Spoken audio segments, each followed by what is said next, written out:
Hello, everybody. I hope this finds you well. I'm Danny Thornley, president of the Russia CIS Business Group, and I've got great pleasure today to be talking with a good friend of the family, Sергei Rябokobылko, who is the executive partner, general director for Russia of Cushman Wakefield.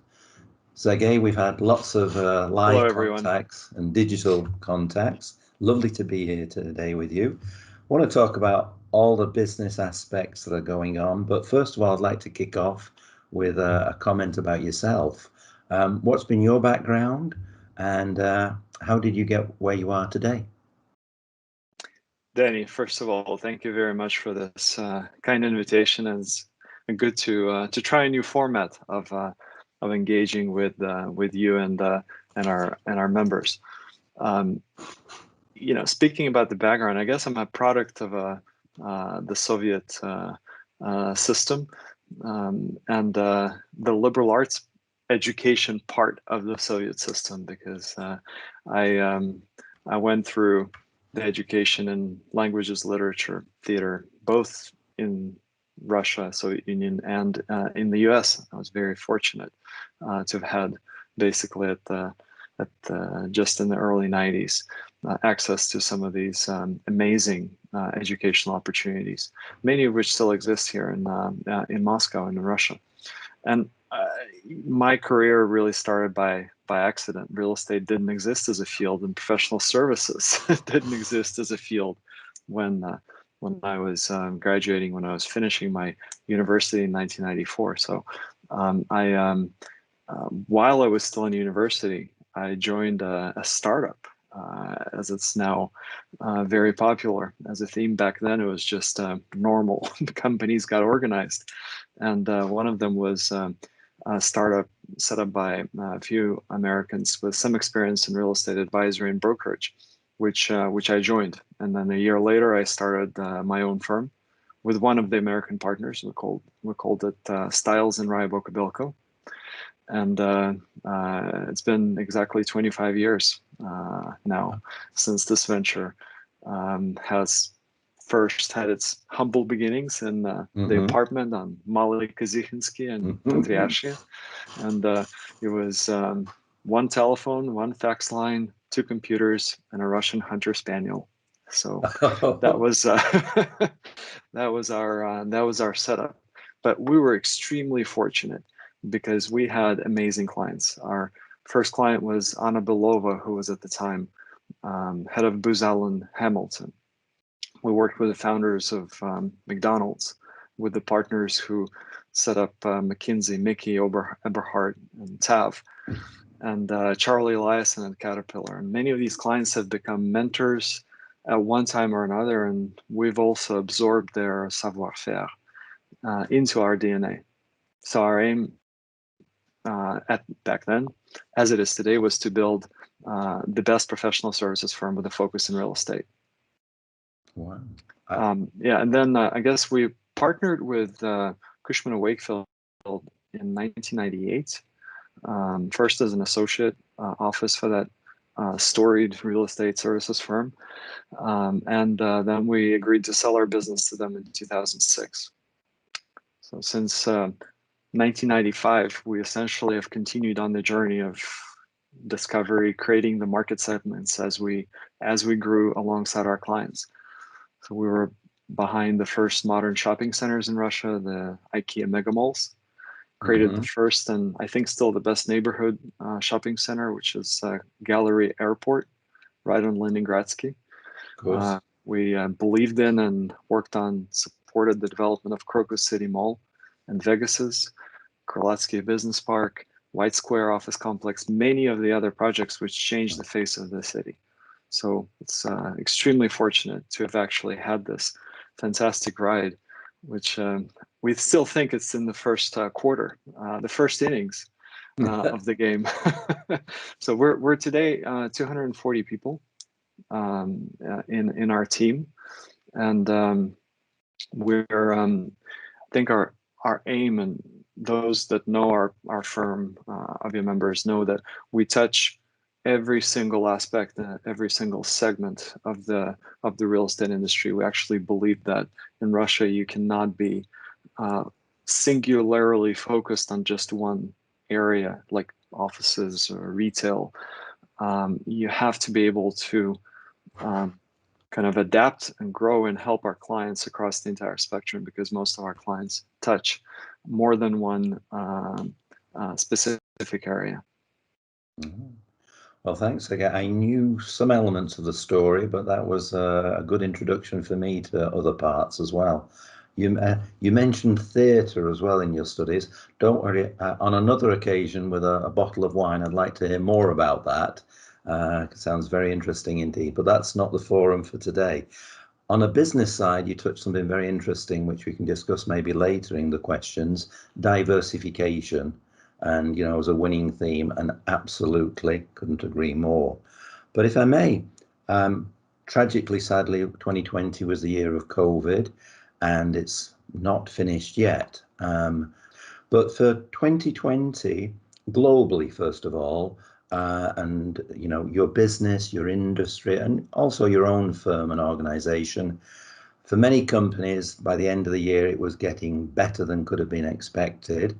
But obviously yours is a sector that's been hit in different ways globally, and you know, your response to your client demands and what you've seen. What have been the main dynamics on a global basis? For us, the 2020 was really finding answers with our clients to three main questions: how deep will be the trough, this effect of the pandemic? How long will it last? And what would be the shape of the coming back, both for ourselves, and we had to answer those three questions, and for a lot of our clients. And we've actually answered the first two. I think the third, the shape of the recoveries, is still uncertain. It's actually happening faster in most of our client organizations, including our own, than we've expected. In fact, our results for the first four months of this year are better than our plan, which was put together at the end of last year, better than 2020. And what's very interesting for us, we're a quarter, 25% ahead of 2019 numbers.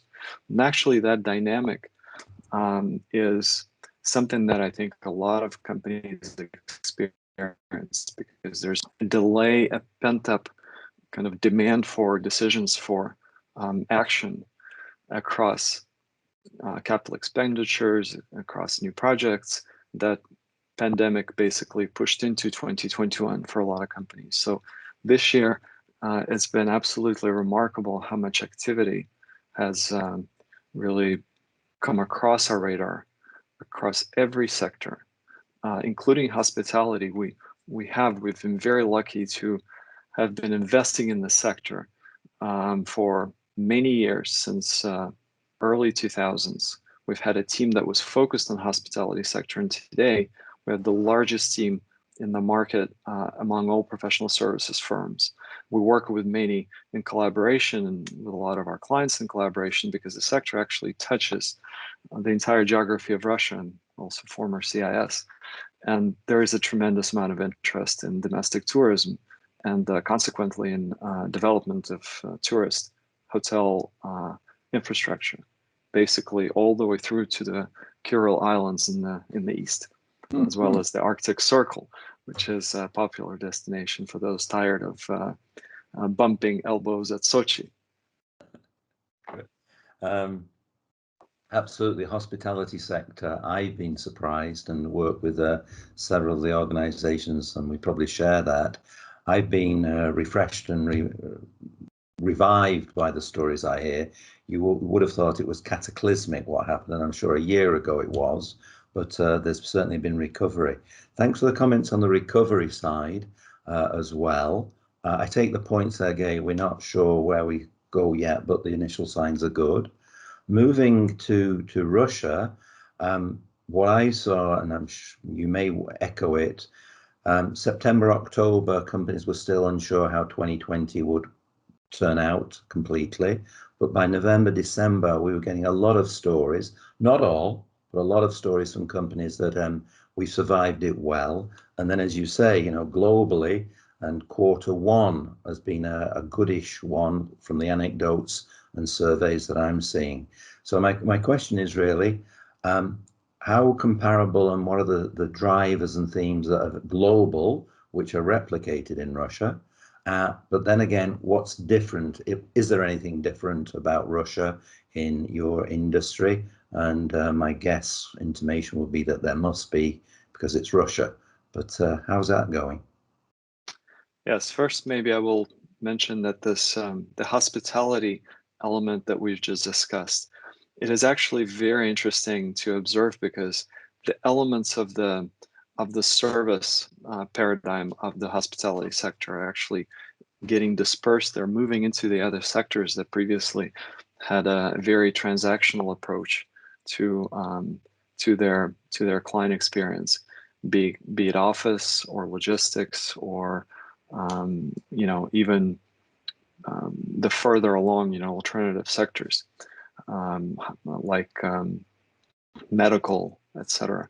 So hospitality actually creates this ability to have positive, very unique client experiences, and that's something that I think we and all the other sectors learn from hospitality, and actually people with experience in hospitality are now with a premium in the market, in the talent market, because most companies realize that even for their own teams, for their own kind of environment, the setup of their own, let's say, headquarters organizations, knowledge of the way the best hotels curate their environments is actually very important. We're gonna, I'm sure, talk more about this later, but I just wanted to mention that this kind of understanding of how hospitality touches all the other sectors of property is today perhaps quite unique.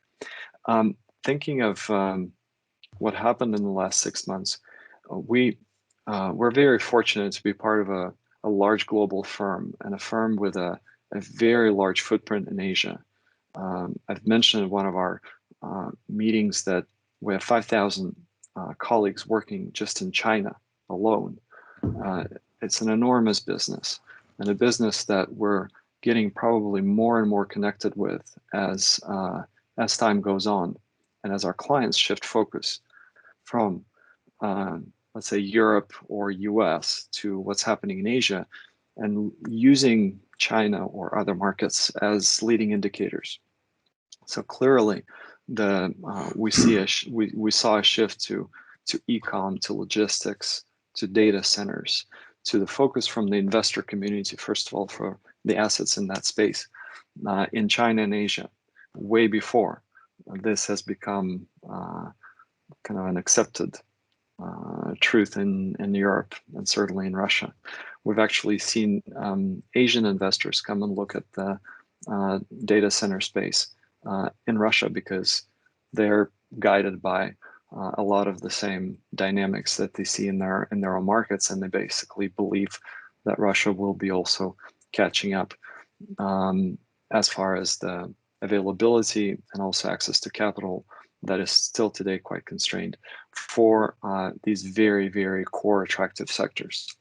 Mm-hmm. Everything else, with varying degrees of stress, has been able to come out of the pandemic and go through a repurposing or reorganization in order to be to adapt themselves. Sectors like retail, which is still stressed across most geographies, but not uniformly, and also Russia in that respect has is in a very unique position because retail and modern retail is a fairly unique new phenomenon in Russia. Most of the modern shopping centers have been built in the last 10, 12 years.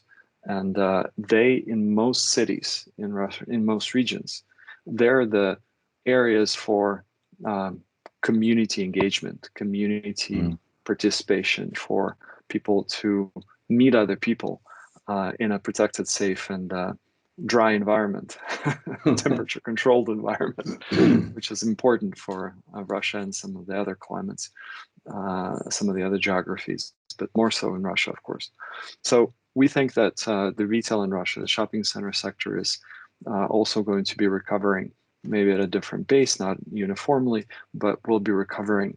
And we see a lot of interest from primarily domestic investors in the stress that just historically has built up in this area. Offices, we I think have been very fortunate to come into this pandemic with a low vacancy, fairly low new supply, where we don't have a supply side problem in office space. We're fairly well balanced, and as a result, we've seen basically the rents holding up, continued new development taking place, and companies actually having a hard time finding locations that suit them, because today's requirements are substantially different than what developers were really building for 4 or 5, even 10 years ago, even more 10 years ago. And logistics is the darling of the investor community today. Of course, everyone is looking at the super low vacancy rates, increasing rents as an indicator that the sector perhaps has quite a nice runway ahead of them. And actually, people with concentration in logistics, be it occupiers or investors, see that are looking at alternative ways of engaging a wider investment community in this sector through use of REITs or Russian ZPIFs, basically giving the opportunity for a wider community to participate in this market. Great, thanks. I was chatting with somebody before we got together, Sergey, and I was saying I'm going to be talking with you shortly. And the executive in question, he's a friend of yours as well. He said, please ask Sergey the following. Rentals on offices, his opinion is, B+ and above that, the rental costs of offices seem to be holding up quite well in Moscow, is his perception. C and below is, a little bit more under pressure. You sort of intimated that could be the case, but just could you confirm that, and maybe for the non-specialists, what are the drivers behind that quality office space holding up? I think this is a much bigger question today, because the rents are quite static, because they represent decisions made 3-5 years ago in many cases. But I think what's interesting to observe today and to see kind of how the companies are responding with the new environment of basically forced remote work through a pandemic, through the lockdowns, and now more of a let's say decisions that were taken in order to adapt the office environment to what's actually the most efficient for the staff, for the employees, for the companies to deliver the results in the industries and sectors. So I think the rents, we should not look at them in isolation. They have stayed fairly stable throughout last year. We've seen basically some local increases in rents driven by the availability or lack of availability for quality space, where when you have 2 or 3 bidders for the same location, you shouldn't expect many discounts to be still on the table at the end of the negotiation process. We had one of our major IT clients who was getting the approvals for the space, which they've selected with us. Everything was going smoothly, except the approvals in China were taking a few weeks. And by the time they got their approvals, a local IT company made a snap decision in 2 days to lease that space, and the space was gone. So this was, they were amazed. They were like, what's going on? What's happening? But this was I think a unique situation because the property was very well located, and there was a lot of demand for that type of space. But you have to be aware that there are dynamics. There obviously not every company is growing, but there are sectors like e-com, tech, or tech parts of large organizations or large ecosystems like Tinkoff and Sber. They're growing and they're actually continuing to hire, and they need quality space, and they're also using offices to compete for talent, because how much more do you can you actually overbid the cost of your employees? It's much more safe and secure for and long term sustainable for companies to offer an environment that is actually more attractive than competitors, and use that as an argument to get someone to come and join. Of course, culture and everything else plays a big part, but office actually now is in many cases seen as a driver for kind of anchoring talent that needs to be brought on board and then secured. That's a long answer to a short question. And it answers the question for sure. Thanks a lot. Coming just spontaneously, some of the words you're using, Sergey, as well. You mentioned just in passing, the regions, and we know in business that Moscow is Moscow, but Moscow is not Russia. Have there been any changes in the last 12 months because of the crisis, changed environment? Has there been any big change in the dynamic relationship between what goes on in Moscow and what's happening in the regions? Yeah, I think the new way of working, the way of hybrid engagement that is now possible, that is now accepted, that is now a rule, has opened up opportunities for onboarding talent or engaging talent that is actually geographically distant from your main location. This is easier to accomplish when you actually have people that already work within your organization, or a team that works in your organization that actually moves off and works where maybe their family is from. Then getting someone to join and be integrated and effective in a fully remote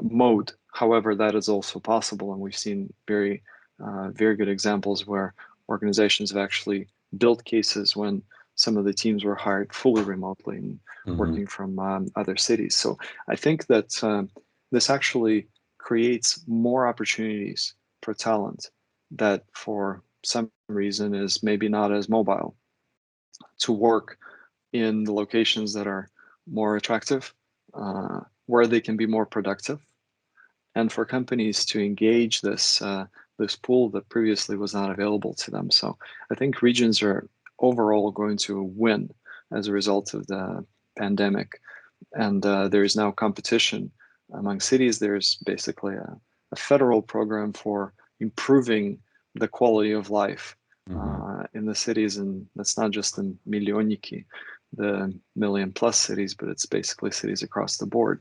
And Web, Strelka, and there's lots of organizations that are committed to actually driving this kind of change of the look and feel of the cities and the regions, and the services that are available to the workforce that actually chooses to operate from other than the established locations like Yekaterinburg, Novosibirsk, or Moscow. So we see that the regions are getting, in addition to the domestic tourism, it's obviously a very significant outcome and benefit from the pandemic. We see this hybrid work as enabling cities to compete for, frankly, the talent that they previously had no chances of holding or keeping in their towns after university. All right, thanks, Sergey. No, good points. And the staycation, the domestic tourism, it's a big driver globally and in Russia. And many of our group members have been saying, you know, on the consumer product side, Sochi is booming for them. Let's put more facilities in Sochi and the Sochi rayon and district and everything. Yeah. We both had long careers at talking about Russia and being positive and upbeat, I think, in a sensible and balanced way, without ignoring the negatives. And at one stage you mentioned Western investors. My question would be, what's Western investment like in your sector? And you've touched upon it already, but then overall for your clients, what are they doing? We both know that, you know, the official numbers on foreign direct investment last year and currently are very low. We have the sanctions environment and the negative geopolitical situation, of course. How is that, you know, impacting on your sector industry? And secondly, how is it impacting on the general business mood of the executives, you know, you're spending time with? I think that's a great question. We see that on the investor side, yes, there's interest from overseas investors still, and I think there's going to be always, as long as there is this significant differential in the yields. Russian market has a significant risk premium, which in many cases is not justified, in our opinion, and that will always create this kind of desire of people to hunt for yield in this geography. Overall, we see the market, as in most locations today, actually is dominated by domestic capital. Everywhere domestic capital is the main driver. Even between, you know, France and Germany, you have a significant reduction in cross-border investment deals. This is an opportunity actually when in most liquid open markets, domestic capital has a breathing space. They can actually bid for assets that previously, you know, Korean investor or a Singaporean investor would outbid them on. But today it's an opportunity to assemble a nice portfolio. I think in Russia, it's also an opportunity as the markets have rebalanced. It's a fully local currency investment environment, taking out some elements of risk, adding others, but making it certainly much more manageable and transparent.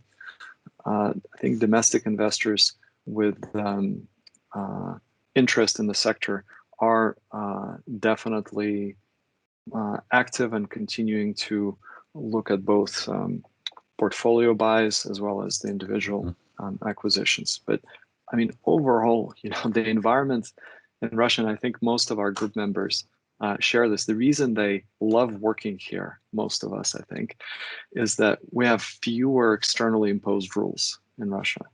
So it's much freer as an environment in terms of competition and ability to create something new. And also a strong entrepreneurial culture that exists across the board. That is, I think, a strong driver that helps a lot of the local organizations in fairly stable sectors reinvent themselves and create local champions. I mean, look at Tinkoff, look at Alpha, look at organizations that are light years ahead of their Western European or American competitors in terms of digitalization, ability to drive excellent client experience. So we think that is a core reason why investors are actually, once the geopolitics takes a breather, or at least doesn't create any bad news for a while, allows us an opportunity to see some deals in the space with new capital. Great. But I love the phrase giving a breathing space to domestic capital. It's a very, very nice phrase indeed. And I hear what you say. You've actually answered also, Sergey, my follow-up question, which was more, you know, going to be what are the plus sides of the business environment generally? And you've addressed that. And Thank you very much. As you say, also, I share with you, if we can get a breather from on the geopolitical side, like you said, you know, the risk yield is high for Russia and maybe unrealistically so, in our opinion. I share that on the ruble as well. I think there's been too much risk priced into the ruble, but the financial markets are not listening at the moment, certainly not entirely. But I'd like to move to the area of, well, before I was going to move to back to the office topic, work from home, and ask you more about the future of offices, which is very much your area. But I'd also like your general opinion on the residential side of real estate, because globally, but certainly in Russia, thanks to subsidized mortgages, I had the figures, you know, mortgages are up 19% last year, depending also whether you're looking at the cash or the number of contracts, it goes up to 30-40%. That will stay for a little while longer. The residential property market is booming. How long, you know, in the UK or the US, you know, is it a bubble? Is it all going to collapse and be the end of the world? I think not for Russia. But what's the dynamic there for business consumption? And does that have, and I don't know the answer, does that have any impact on the commercial side of business, or do they just go along merrily, separately? Yeah, this is a great question. I think for a long time, residential was sort of seen as a side kind of a story, as a separate pillar of the sectoral activity, and this was actually before the new regulation that has actually brought in residential into the proper regulated world, where the banks actually started to play their role of a balancer, and the ultimate buyers of residential stopped looking at themselves as investors. They started to look at themselves as occupiers of the units. So we think that, and I've been very fortunate also for, I guess, more than the last 13 years, I've been involved in various residential development structures, primarily on the boards as non-executive director, but helping on the either creating, building up the development businesses, or in some cases, like now I'm on the board of Inteco, which is probably the best story of a problem organization being actually converted and transformed into one of the sectoral leaders just in the space of 3 years, even less. So we see that it is an absolutely unique sector because the government and the state doesn't play a role in it directly. It's actually free of state interference or state participation, and actually makes residential development or development in general a very interesting kind of an area, really a free market kind of an area to observe. There are a lot of players, not a lot of experience, and a very quickly changing quality benchmark. So basically what was acceptable 2 years ago today is considered to be below par.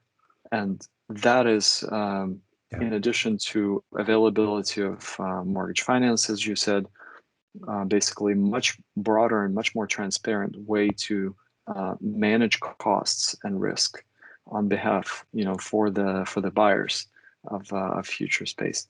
This has really created a dynamic, very quickly evolving marketplace where competition is fierce, but the winners are the buyers of residential units, because what you buy today for your several 100,000 rubles per square meter is nowhere in comparison to what you received 5 years ago for a similar amount of cash.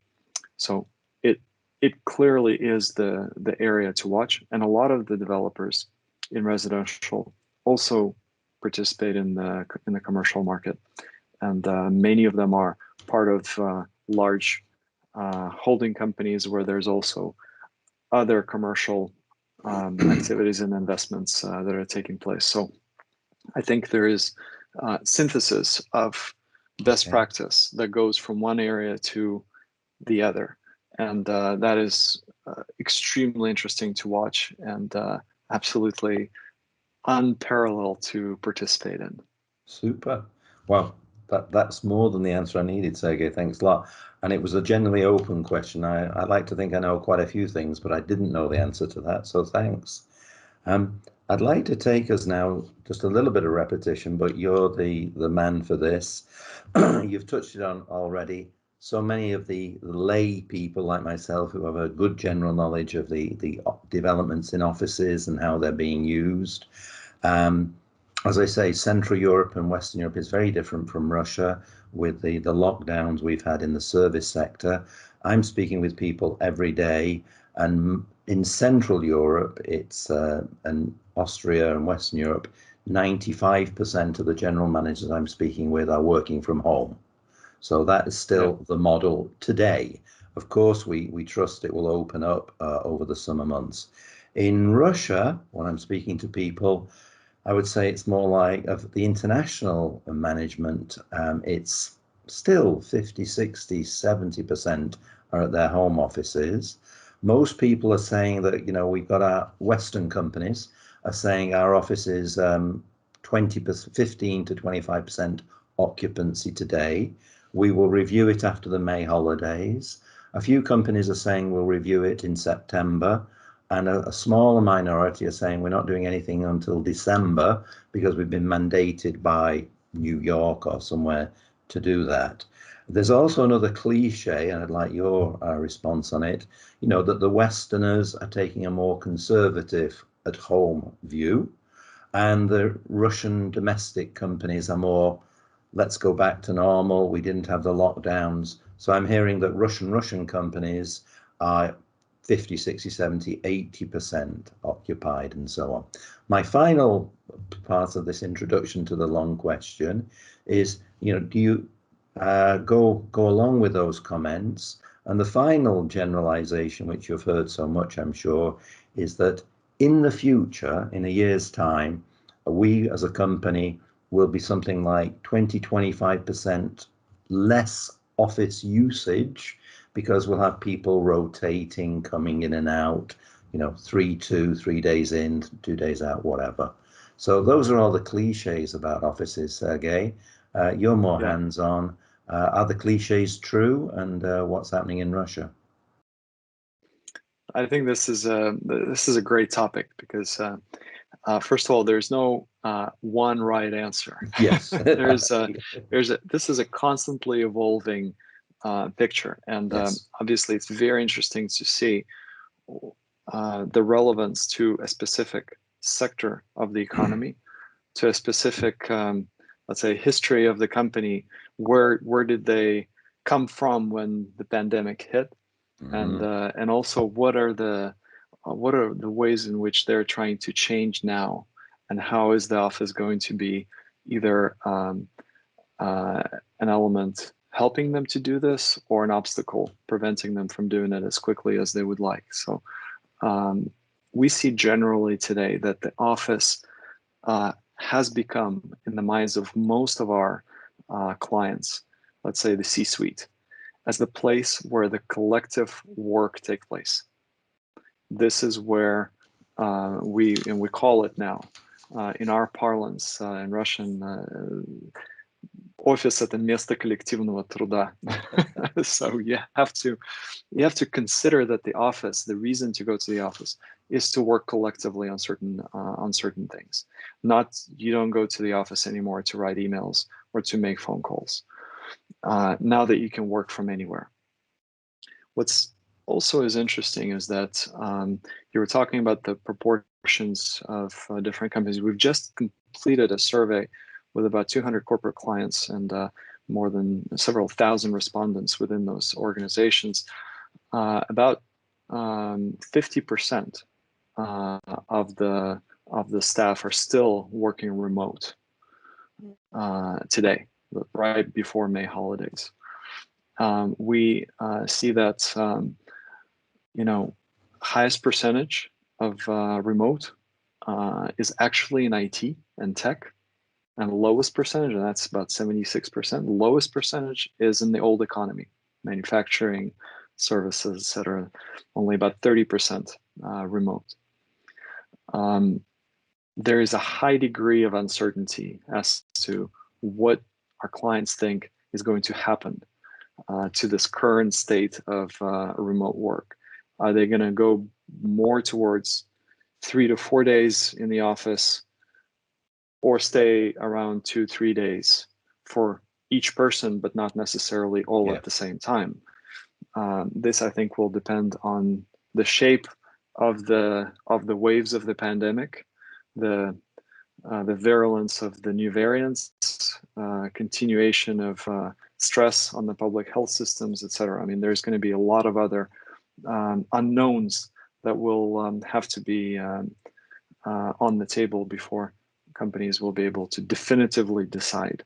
Therefore, the flexibility and the ability to let's be nimble with their space is an absolute priority for everyone. So most of our projects, now I should actually say 100% of every office-related project that we do today starts with a workplace strategy component, because we sit down and talk.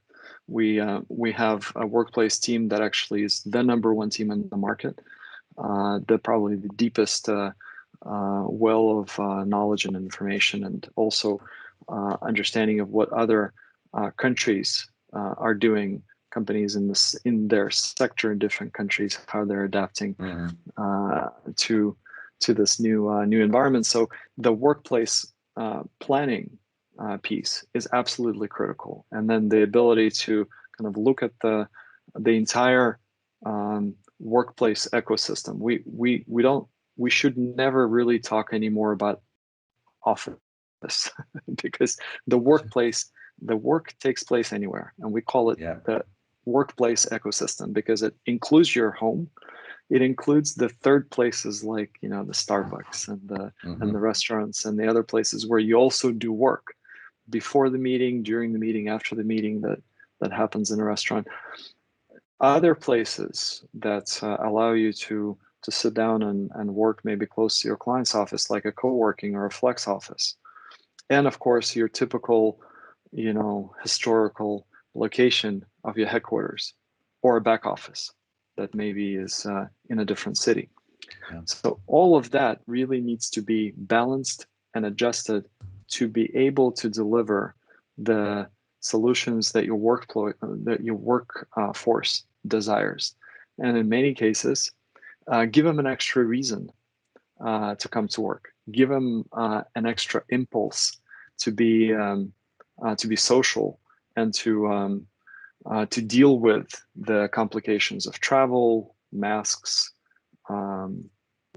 potential risks, etc., to be able to actually come to a place that is safe, secure, well engineered to deliver this extra level of comfort, and of course is designed in order to allow the maximum efficient collaborative work.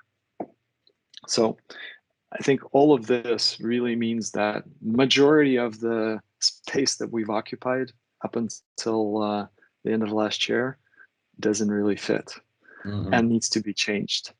Even, either changed while we still occupy it, or changed because, we moved somewhere else. In fact, interestingly, we asked our respondents, what do they plan, because, about 70% of our clients have not reduced office space last year. Interesting. Okay. So we asked them about the future. How do they see the future today? So 49%, half, basically say they do not plan to reduce the office space in the future. 12% say they want to increase. 14% they say they want to decrease. 26% are undecided or thereabouts. It's actually interesting because when you look at the same surveys done in Germany, they do this every 3 months. For example, our team, over 80% have been saying that they do not plan to reduce the office footprint. They plan to change the way their office footprint works. And in many cases, the changes in the office footprint would allow them to absorb, to accommodate this different schedules, maybe new teams working on different schedules, and the necessary collaboration that still takes place. Going back to your, let's say, the common observation among most in Moscow is that the multinationals are much more concerned about the health and well-being, and therefore they tend to be, let's say, on the one end of the curve with respect to remote work, and the Russian companies maybe less so on the other end of the spectrum. But look globally, some of the organizations are actually raising the alarm bells, like very public comments made by David Solomon of Goldman Sachs. Others, heads of major organizations, JP Morgan Chase, they're talking about the risk that prolonged separation, forced separation of colleagues can wreak on the culture of the company, ability to onboard, develop talent in the organization. Actually, ability to synthesize knowledge that the clients depend on. They don't really care about how excellent you are as a knowledge worker. They care about the ability of you to be the channel to them of the knowledge of the organization. All of those things break down if you don't, if you continue just being virtually present. And they are actually leading the way on enforcing maybe much more rigorous presence in offices. 3 days a week, must maybe go into 4 days a week. I have friends working in New York who are saying that basically everybody is expected to be every day at work, maybe a little bit more flexibility around the times when you come in, so you avoid the peak hours, but you're expected to show up. So we're still experimenting, and I also use this opportunity to maybe make an open offer to our group members to come and visit our own flexible office, because we've just moved to 2 months ago to a new flex environment, because we're also trying to kind of see in how our solutions fit our own changing way in which we work. And it's a lab. We've already changed a few things since we moved in, and we're continuing to do that. So we're absolutely open to whoever is interested. We regularly organize visits for our clients. So be happy to do this. We're on Tverskoy Boulevard next to Pushkin and Turandot. So very easy. So please stop by and see for yourselves how that may be a good solution for you. Seriously, Sergey, we will put that out to some selected members of the group who might want to take it up. And I certainly, as I get back to Moscow, I'll be one of the first visitors, and I look forward to that. And you can take me to Turandot or Pushkin, and yeah, super. You're absolutely right that you were talking about the 2-3 days, and of course it's going to be very critical. Is it 2-3 days in or 2-3 days out? 1 day is 20% of a 5-day week, so I think that's going to be a very key definer. I think your comment on New York was interesting. I wasn't so aware of that. The flip side, of course, is Vienna, where I am, and still the mental lockdown that we have with the service sector being locked down. And I regret to say I will join you with the workplace ecosystem in my vocabulary rather than the glib, the office. It's also a great opportunity, before I ask my last question on HR, the serendipity of the office and all the things you said, onboarding, etc. But I picked up last year the information that 25% of people find their husband or wife in the office.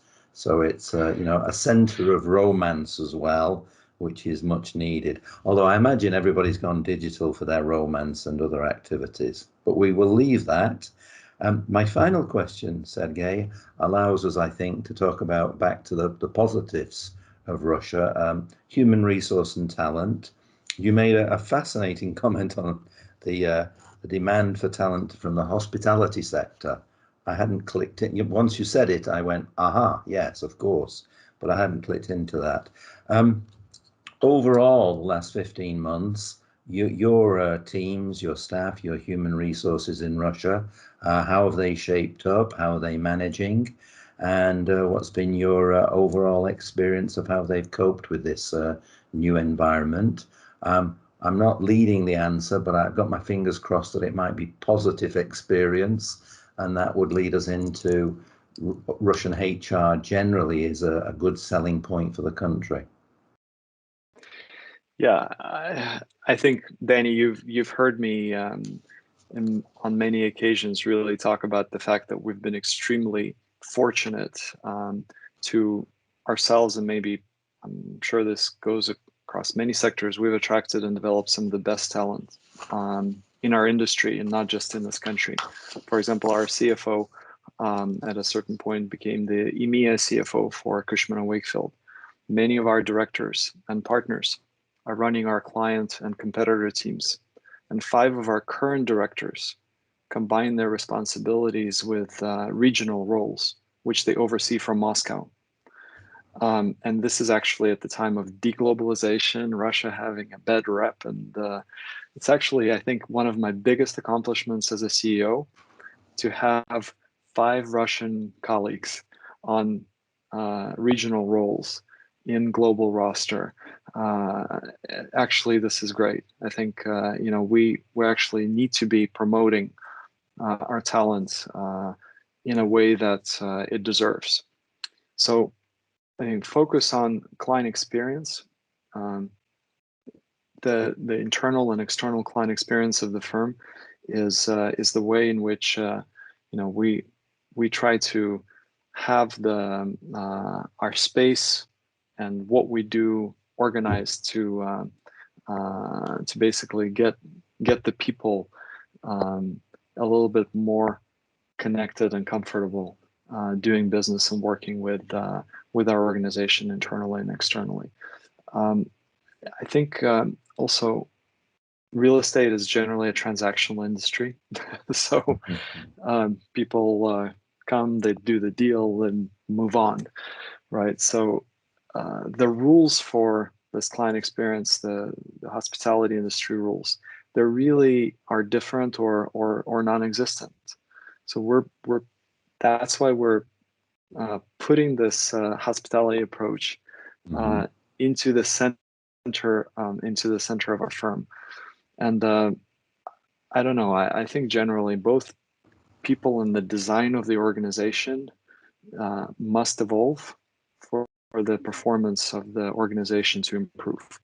And we are, that's why I already mentioned about experimentation. We are kind of forcing ourselves to experiment, but we're also open to our talent, our new teams that join us to be able to experiment within their area of expertise, or creating the new zones or new areas of product or services, because that's really, I think, the best chance that we have of using this talent that is extremely versatile and global, by being kind of grown up here in Russia, but very connected to the best practices and leading many practices in these respects. So we're just I think very, very focused on constant experimentation, but both with the design of how we work and the people that we work with. Thank you, Sergey. Well, that was a great note to finish on. I'm looking at our time, and we went on a little bit, which is what I expected and wanted. It was a real delight, Sergey. I'm still talking to our audience now. This will be distributed to all members of the group. Your team and my team will make it available on social media, access and so on. And it's been a real joy and pleasure. And as you say, it's nice, Sergey, to be engaging in this way. We've done it in many different ways, including the webinars now, the public ones, but this one-to-one activity. Because, by the way, I've had the pleasure of listening to you at our webinars, but we confine you and restrict you to about 12 minutes on those panel discussions. And I'm delighted here you've had the time to expand a bit and elaborate some of the ideas and keep us up to date on that. So it's been a real joy. Thank you very much. Look forward to the next time. And look forward to being in your office as your guest. All the best. Thanks, Danny. Have a great day. Thank you, and всего доброго. Bye-bye. Bye-bye.